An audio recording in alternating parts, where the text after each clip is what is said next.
Entonces, bueno, la presentación que ha hecho el ingeniero Jaime Mendoza primero, y ha sido importante que la de él venga en primer orden, nos permite ver todos los estudios, que son 10, que se hicieron con los fondos del Procemer, con el apoyo de Canadá y el Banco Interamericano de Desarrollo, para poder realizar una serie de investigaciones que permitan implementar o identificar por lo menos mejoras necesarias para el sector energético en el Perú, especialmente en electricidad, pero también ligado a hidrocarburos y gas natural.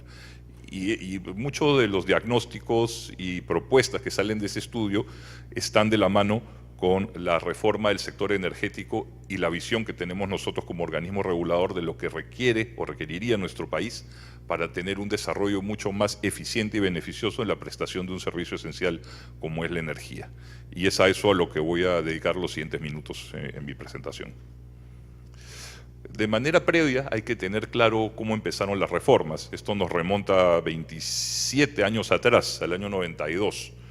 El año 92, políticamente todos sabemos lo que fue para el Perú, no voy a entrar a detalle porque no estoy en un foro sobre política, pero sí es importante recordar desde el punto de vista histórico que fue un momento donde se presentó un cambio relevante. Veníamos de un modelo desde fines de la década de los 60 de corte progresista, un modelo de intervención muy activa del Estado en las actividades económicas, y el sector energético no estaba exceptuado de esta realidad. En el año 92 empiezan una serie de reformas alentadas por las políticas conocidas como el Consenso de Washington, es decir, una serie de fórmulas de tipo económico sugeridas para países emergentes y en desarrollo, como era la situación de nuestro país en aquel entonces. Se da la reinserción del Perú al ámbito internacional y se da también una serie de reformas que conducen luego a lo que es la vigente Constitución Política del Perú de 1993. En ese ámbito se dieron también reformas para modificar el funcionamiento del sector eléctrico en particular. El sector eléctrico estaba concentrado en empresas públicas totalmente gestionadas por el Estado, no había espacio para la participación privada desde los años 60, desde la decisión que tomó el gobierno militar que encabezaba el general Velasco, y la fijación de los precios de la energía que se consumía no obedecía a factores técnicos, sino más bien a criterios de tipo técnico o de corte populista. Con el dictado de la Ley de Concesiones Eléctricas, que es de fines del año 92, y su reglamento, que se dictó en el mes de marzo de 1993, vemos un cambio importantísimo de modelo. Lo primero que se produce es la desintegración vertical de la industria eléctrica, esto es la separación de las actividades de generación, transmisión y distribución para que sean prestadas en distintos niveles y por distintos agentes. Además, se abre la posibilidad del ingreso de agentes privados, sean nacionales o extranjeros, con igualdad de oportunidades de inversión. Y, por supuesto, ya esto quizá ya venía de un poco antes porque estaba la Comisión de Tarifas de Energía, pero se consolida el tema del modelo regulatorio, que es algo que guarda directa relación con lo que hacemos, una de las actividades importantes que hacemos en el OSINERMIN, la fijación de las tarifas que atienden a la prestación de estos servicios esenciales. Desde entonces se han dado muchas normas, hablamos de leyes, reglamentos, normas técnicas, etcétera, que pueden haber sido útiles en el tiempo, pero que a la larga, al haberse tomado eventualmente de forma no tan meditada o aislada, o pensando simplemente en cuestiones de coyuntura y no en el mediano o largo plazo, han generado distorsiones, complejidad y más aún conflictos entre los propios agentes, discusiones y peleas entre las empresas. La verdad es que las normas no pueden ser eternas, tienen un ciclo de vida y hay que analizarlas en el contexto para el cual han sido creadas y cómo se ha venido dando su aplicación. Hay que analizar qué tan bien o mal ha funcionado un esquema normativo para pensar entonces si es que hay que ajustarlo, modificarlo, cambiarlo, en fin, tomar algún tipo de decisión. Y por eso es que pensamos en OSINERMIN que lo que se requiere hacer ahora es una reforma que llamaremos de segunda generación, que contribuya a solucionar la problemática existente, porque no hay que taparnos los ojos, estamos afrontando una serie de problemas en el sector energético. Y lo más importante es que esto tenga una visión de largo plazo. Veamos aquí lo que ocurrió de la época inicial de esta ley de concesiones eléctricas, que como les decía es del 92 al 2006, es decir, en una ventana de 14 años.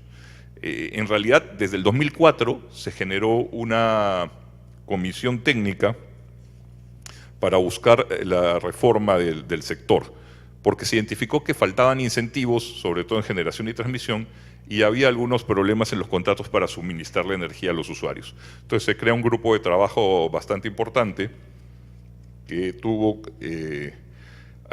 esto se gestionó en un trabajo conjunto del Ministerio de Energía y Minas y el regulador. Se dictó una ley, esto se conversó con el Congreso de aquel entonces, se estableció la creación de una comisión en el año 2004, y esto da lugar a lo que luego se vino a conocer como el Libro Blanco, luego un trabajo intenso que fue de más de 2 años. Y esto vio la luz finalmente en el año 2006, con la aprobación de una ley para asegurar el desarrollo eficiente de la generación eléctrica. Esta es la gran primera reforma que sufre nuestro sistema del 92 al 2006, es decir, 14 años después. 12 años después, el 2004, del 92 al 2004, teníamos ya un análisis de las necesidades de reforma, y 14 años después del dictada la ley de concesiones eléctricas, teníamos implementadas ya esas modificaciones. Si hacemos un cálculo rápido, del 2006 en que ocurrió esta reforma al día de hoy, que estamos en 2019, han pasado 13 años, un tiempo bastante semejante al que se dio en aquella oportunidad, y que ameritaría tomar la reflexión para evaluar decisiones a implementar y tener esta reforma de segunda generación que conduzcan bajo un mecanismo que podría tomar las lecciones aprendidas, sobre todo lo que hay que hacer y lo que no hay que hacer de este proceso emprendido a mediados de la primera década del siglo XXI, y tomar decisiones en la actualidad.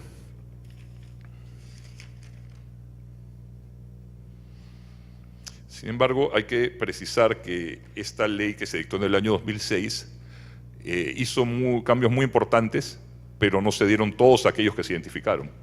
Acá en esta diapositiva hemos colocado 4 ideas, 4 temas que consideramos en desarrollar. Los 2 primeros sí se derivan de aspectos identificados en el Libro Blanco, los otros 2 son cuestiones que se han analizado después, los voy a mencionar a continuación. Entre los que sí son materia de análisis en el Libro Blanco y que no se implementaron, está la necesidad de generar un mecanismo para asegurar la confiabilidad del sistema eléctrico interconectado nacional, asociado principalmente al mecanismo de capacidad. Esto es, pensando en cómo se generan condiciones para permitir el ingreso de nuevos agentes, fundamentalmente en la generación eléctrica. El ingreso de nuevos tipos de centrales, en realidad.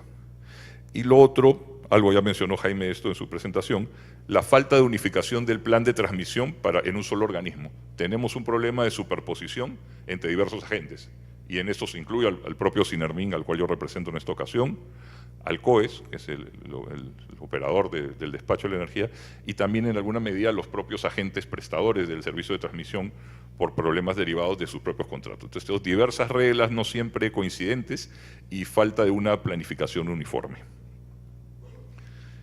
Y esto ha impedido también el desarrollo o ha aletargado el desarrollo de algunos proyectos.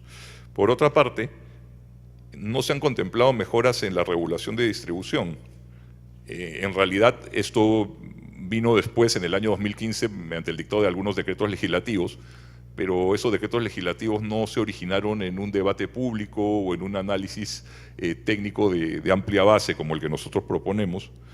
Y aún estando esas normas modificadas en el año 2015 bajo este mecanismo del decreto legislativo, hay reglamentos en temas saltantes que todavía están pendientes de analizarse y por supuesto de aprobarse. Por ejemplo, el plan para inversiones en distribución eléctrica y establecer el caso de la contabilidad regulatoria previa a los procesos tarifarios. Lo otro es que, bueno, quizá en el año 2004, 2006 todavía era una realidad lejana en muchos lados del mundo y algo ajeno al Perú, pero hoy en día no lo es la participación de la generación con recursos energéticos renovables no convencionales para poder competir con las energías convencionales o tradicionales existentes y contribuir a generar un mix más variado de formas de generación que complementen la matriz energética peruana. Una tendencia internacional a la cual el Perú no puede ser ajeno es la llamada transición energética. Están ocurriendo muchas cosas, el avance en tecnología, el avance en desarrollos, en temas propios al sector energético y en particular la electricidad, nos pone ante grandes retos que están en la agenda de muchos países, incluyendo nuestros vecinos en esta misma región. No me estoy yendo a aquellos países con mayor nivel de desarrollo, esto ya es una ola mundial que yo creo que es indetenible. Y estos retos los tenemos acá en la diapositiva, les hago algunos comentarios, ¿no? La mayor penetración de la generación de energías renovables no convencionales que acabo de mencionar. En el Perú ya tenemos cerca de un 5% de desarrollos básicamente en energía solar o fotovoltaica, porque tenemos un gran potencial al respecto. También hay por lo menos 5 parques de generación eólica. Existen también en menor medida proyectos que utilizan la biomasa, es decir, desechos orgánicos o desechos de la producción agrícola y los reutilizan para producir energía y alimentar el sistema eléctrico interconectado. Y hay otras fuentes que de repente están todavía en estudios o en nuestro país no las tenemos, pero no hay que descartar que a futuro puedan existir. Está la energía mareomotriz, la que produce las olas del mar, está la termosolar, que es otra variable de energía que ya se viene experimentando en Chile, por ejemplo, acá todavía no la tenemos, la geotérmica, sobre la cual hay algunos estudios en nuestra zona sur y que tiene que ver con las aguas calientes del subsuelo asociadas a la presencia de formaciones volcánicas, entre otras. Hay muchas. Existe también la eólica offshore que se hace en zonas de mar, donde es 5 veces más poderosa que la que se hace en continente. Entonces, las opciones son varias y cada vez más creativas. Hay un mercado de servicios complementarios que se han identificado. Jaime, por ejemplo, mencionó uno muy interesante, que es el de la regulación de frecuencia. Y también está ligado al de renovables el tema de las baterías. Porque claro, un problema que hay con muchas de las energías renovables no convencionales es la dificultad para gestionarlas. Imaginemos la solar. La solar funciona durante un aprox de 12 horas al día que tenemos la luz del sol visible. Pero durante el turno de la noche quizá no lo hay, que es además que coincide con lo que son las horas punta, donde hay muchas veces las mayores demandas de energía en nuestro país. Entonces, tener una fuente de almacenaje, lo que se llama el storage, puede ser una gran ayuda para este negocio, y esa es una actividad complementaria al negocio energético. Está la necesidad de tener mecanismos cada vez más resilientes y digitalizados. La resiliencia tiene que ver con la capacidad del sistema para adaptarse y retornar a su funcionamiento normal ante un evento inesperado. Imaginemos un fenómeno natural, un corte abrupto. Entonces, mientras el sistema esté mejor diseñado, mejor adaptado para reaccionar y volver a su funcionamiento, o que las reducciones o interrupciones se den por un periodo mucho más breve, tendremos un sistema mucho más resiliente. Y eso es conveniente para la población porque no se ve afectada con pérdidas de calidad o, peor aún, de servicio. La digitalización tiene que ver con tener toda la información de las empresas eléctricas, en particular la distribución, en un sistema informático o tecnológico. Hablaríamos de unas empresas 2.0, o lo que se conoce como empresas que trabajan bajo las reglas del Big Data. Bueno, la tecnología de almacenamiento ya hice una mención. El desarrollo de la electromovilidad es bastante interesante y se da de la mano de la incorporación de las nuevas fuentes energéticas, y esto tiene que ver con un transporte mucho más limpio, sea privado o sea público. En países de nuestra propia región, tenemos el caso ya de Colombia, de Chile, de Uruguay también, se vienen implementando ya flotas de buses eléctricos, lo que además, pensando que en un futuro no próximo, pero tampoco tan alejado, de unos 20 años, habrá gran escasez de los recursos fósiles, que además son contaminantes. Tener la alternativa de los vehículos eléctricos es una posibilidad que hay que mirar, sobre todo considerando las grandes capacidades que tiene el Perú para generar mayor energía y sobre todo de fuente limpia. Y el tema de la descentralización, que esto va asociado a lo que conocemos como generación distribuida. En el Perú tenemos una gran concentración de fuentes de generación en la parte central de nuestro país. Los puntos de demanda, sin embargo, están en el sur, están en el norte, están distribuidos por otros lados.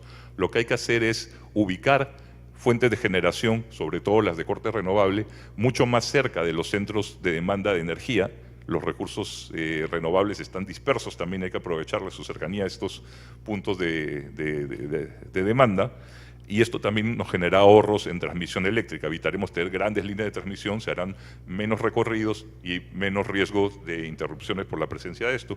Y también la apertura a un nuevo mercado, que es la nueva forma de prestación de servicio. El consumidor ya no simplemente es quien toma la energía, sino, como ocurre en muchos lados, quien tiene un panel solar o un aerogenerador para la presencia de energía eólica, puede producir excesos de energía y despacharlos a sus vecinos u otras personas que lo requieran, o alimentar al sistema eléctrico interconectado por la red cercana donde él está. Entonces, es un consumidor que a la vez es proveedor, que es lo que se llama el prosumer o prosumidor en jerga del mundo de la energía. Para hacer este proceso de reforma, voy a tomar acá como referente lo que se hizo en la comisión que se creó en el año 2004, que tiene que ver con los pasos para tener una mejor estructura de trabajo, y esto es simplemente una sugerencia, se puede evaluar si se puede hacer algo distinto, pero desde la perspectiva del regulador, pensamos que se debería crear un comité de reforma del sector energético en el Perú. Un comité básicamente integrado por el Ministerio de Energía y Minas y por el regulador, que tendría una secretaría técnica, un órgano técnico de apoyo, un coordinador del proyecto y 4 grupos de trabajo especializados en generación, transmisión, distribución y otro en el tema de hidrocarburos, incluyendo gas natural. La recomendación es que esto se cree por ley porque nos generaría la claridad de tener un respaldo y el saber que el Congreso de la República, una vez que se dé este estudio técnico, recibirá las propuestas y habrá mucho más posibilidades de que éstas se concreten luego en una norma. No estamos hablando acá de una delegación legislativa para que el Poder Ejecutivo dicte un decreto, sino en un equipo técnico de trabajo por las entidades técnicas existentes en nuestro país, como es el Ministerio, los INERMIN, para que luego el Ministerio pueda tomar, el Congreso, perdón, pueda tomar las decisiones más apropiadas. Bueno, lo importante aquí es que esa comisión identifique cuáles son los problemas, elabore propuestas de solución de mediano y corto plazo, tome las decisiones políticas y difunde y discuta con los agentes para legitimar la propuesta. Esto acá tomando una cita de la OCDE, la Organización para la Cooperación y el Desarrollo Económico, que hace poco ha aprobado un estudio acerca digamos, un reporte sobre el desarrollo de Ocinermin como regulador, ha recomendado justamente esta buena práctica de el intercambio de información y de opiniones de todos los agentes involucrados. Bueno, las propuestas de reforma, como les decía, abarcan 2 tipos, hay las de corto plazo y las de largo plazo. No me voy a detener mucho porque Carlos me está diciendo que me quedan 5 minutos, simplemente enuncio algunas.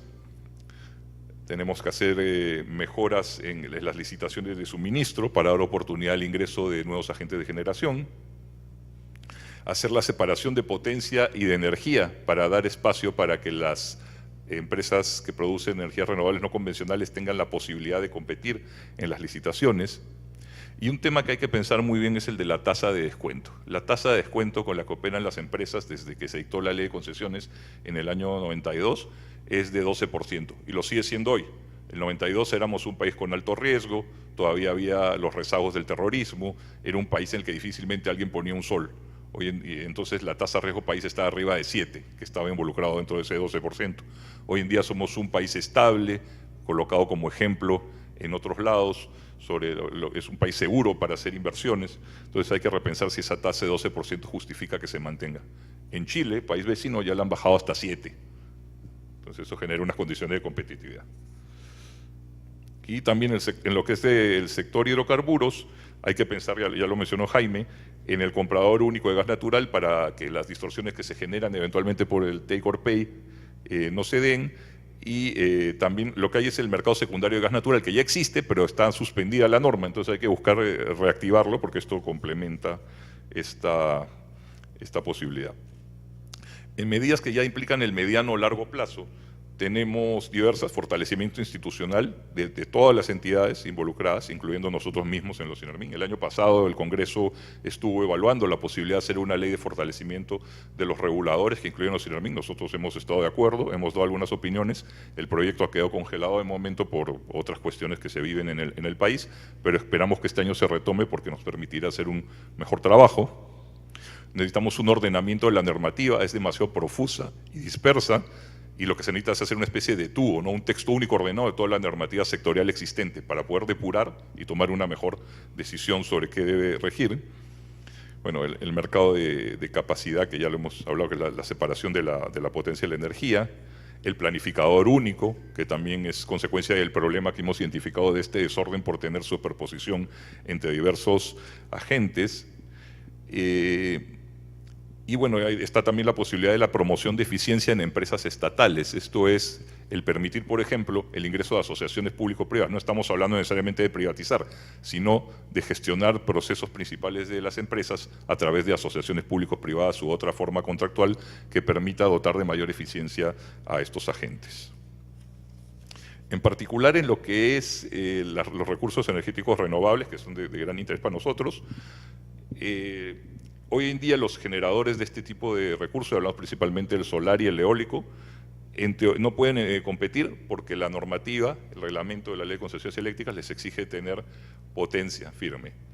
Pero como no la pueden acreditar, entonces en este momento su participación no se da.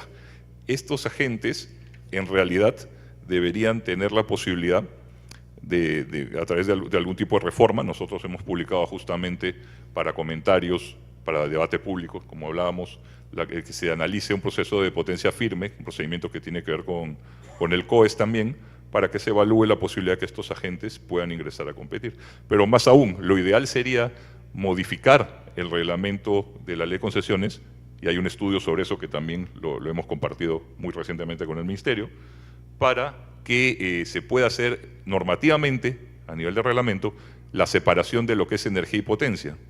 Y esto permita que realmente tengan competitividad las empresas renovables y también puedan abastecer el sistema eléctrico interconectado nacional como lo hacen las fuerzas convencionales. Acá solo para mostrar, en otros países de la región, Chile, Brasil, Panamá, México, todos separan el tema de energía y de potencia. Eso es lo único que quiero detallar en esta oportunidad. ¿Por qué es importante? Jaime ya mencionó. Lo que ocurre es que en nuestro país está, si bien algunos dicen que hay un exceso de producción de energía y lo ven como un problema, en realidad lo sano para cualquier país es tener una capacidad de reserva, no producir tanta energía como la que se demanda. Nosotros producimos, nuestra demanda máxima es algo de 6.500 megavatios y la capacidad total existente del país es 12.000, pero esto incluye diversos tipos de generación de energía, incluyendo diésel, que es cara, es contaminante, es tecnología antigua e ineficiente. Entonces, ¿qué se requiere? Sobre todo pensando que hay proyectos mineros que son altamente intensivos en demanda de energía, arriba de 20%, incluso me mencionaba el ingeniero chino, que hace funcionar el ministerio y también de los Sinarmin, hay empresas que están arriba del 30%, entonces son grandes demandantes y mueven mucho la aguja, entonces se necesita que crezca la capacidad de producir energía, pero en nuestro país ahora no hay grandes proyectos hidroeléctricos o termoeléctricos, y si los hay, demoran por lo menos de 5 a 7 años, además de ser altamente costosos y tener que pasar por la licencia social con las dificultades que eso puede generar con las comunidades aledañas que pueden tener alguna resistencia. Entonces, si, como ha señalado el propio COES, hacia el 2022 se ve ya un riesgo de que toda la energía que producimos esté en niveles casi al límite de aquella que se va a demandar por el crecimiento del país, en especial por la demanda energética, es muy importante que tengamos alternativas. ¿Qué nos queda si no podemos tener centrales convencionales? Las centrales renovables se hacen en menor tiempo, el recurso está disponible en nuestro país, se pueden hacer en 1 año, año y medio, máximo 2 años. La otra alternativa es la interconexión, pero aparentemente los procesos que se llevan por preinversión, sobre todo con el Ecuador, que es la interconexión más viable, podrían demorar y entrar el 2023 o 2024. Eso ya podría ser un poco tarde según las estimaciones actuales. Entonces, la promoción de las energías renovables, sobre todo considerando que el gasoducto del sur no se concretó por problemas por ya todos conocidos y que hubiera ayudado con la generación en el sur, en el nodo del sur, es necesario apostar por este tipo de energía si queremos tomar la decisión desde ya de que el Perú no tenga escasez de energía y no se vean problemas que luego afectarán a la industria y a todos los agentes y a nosotros mismos en nuestros hogares.